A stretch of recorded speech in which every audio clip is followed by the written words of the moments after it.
Welcome to the weekly market recap with SC Securities. Let's have a look at some of the latest developments in the Sri Lankan economy and financial markets.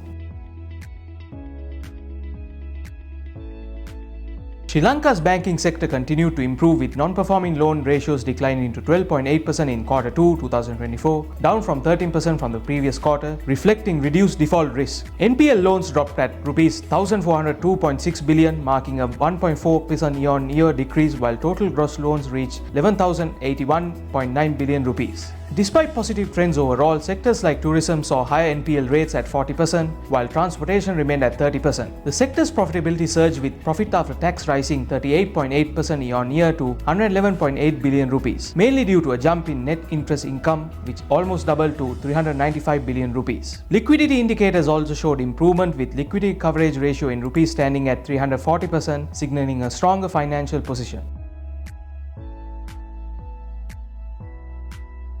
Sri Lanka's total exports in August 2024, including both merchandise and services, reached $1,483.13 million, showing a 4.67% year-on-year increase. The standout performance came from apparel and textiles, which exceeded $500 million for the first time in 2 years, growing 17.51% year-on-year. Tea exports represented 12% of merchandise exports, rose 9.11% year-on-year to $130.54 million, driven by strong demand from Iraq and Iran. Coconut-based products saw remarkable growth, with overall export earnings rising by 38.3% year-on-year. The export of coconut kernel products surged by 50.15%, while coconut milk powder and liquid coconut milk soared by 79.58% and 92.54% respectively. Additionally, ICT service exports climbed by 35.76%, reflecting significant growth.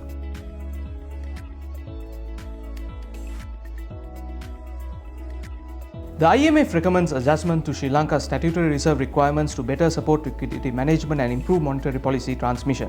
The report highlights several shortcomings in the current SRR system, such as unequal application across banks and the exclusion of foreign currency liabilities, which account for 22% of the deposit base. Local savings banks, making up 10% of the total banking assets, are exempt from SRR and lack access to Central Bank of Sri Lanka's monetary policy tools. This weakens monetary policy transmission and disadvantages the local currency. The IMF also suggests that applying SRR more consistently could reduce volatility in the market interest rates and strengthen liquidity buffers.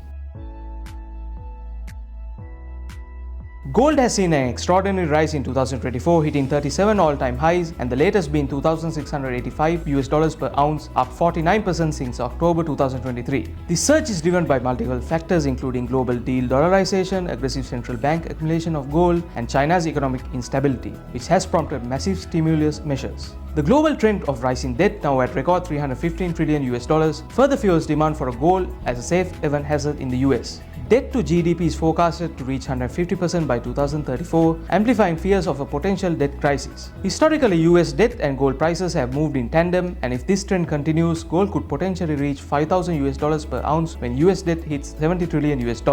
This makes gold an essential asset in diversified portfolios.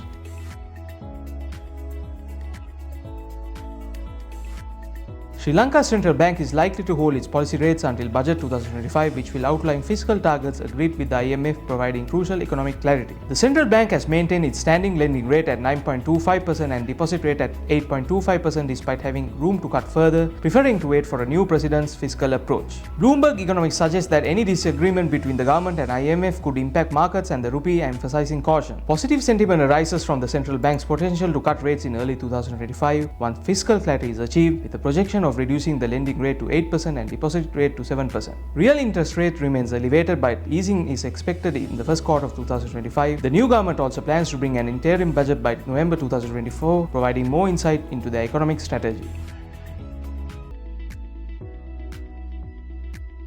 The long-anticipated Sri Lanka-Thailand Free Trade Agreement is set to be implemented on January 1, 2025, creating significant opportunities for both countries. This FTA is expected to increase Sri Lanka exports to Thailand by 10% in its first year, with better tax concessions and around 50% of the tariff lines liberalized. With the FTA, Sri Lankan entrepreneurs will gain access to a new market, likely enhancing bilateral trade, which has seen a decline in the recent years. The agreement is also anticipated to encourage more Thai investments in Sri Lanka, boosting economic cooperation. Thailand, Sri Lanka's 39th export market, saw exports decreased by 20% in 2023, but the FTA aims to reverse this trend. The positive outlook extends to tourism, as Thailand's visa-free policy for Sri Lankans is expected to continue, further enhancing ties between the two nations.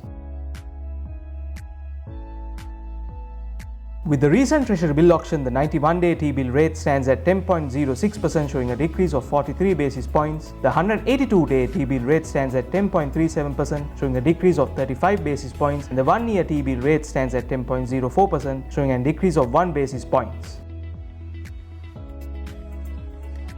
Closing at 62.10 rupees, Sunshine Holdings trending between the fib levels of 38.2% and 50%, testing the resistance zone between 62.7 and 61.70. A breakout of that zone and close above 62.70 could test the range between 63.70 and 65.70. Lowest low that was considered to draw the fib lines was the 16th January closing at 50 rupees, and the recent highest high was at 67 on 15th May. The stochastic RSI is at overbought region and the MACD line is above the signal line, which indicates an upward momentum. Thank you for watching, and we'll be back next week.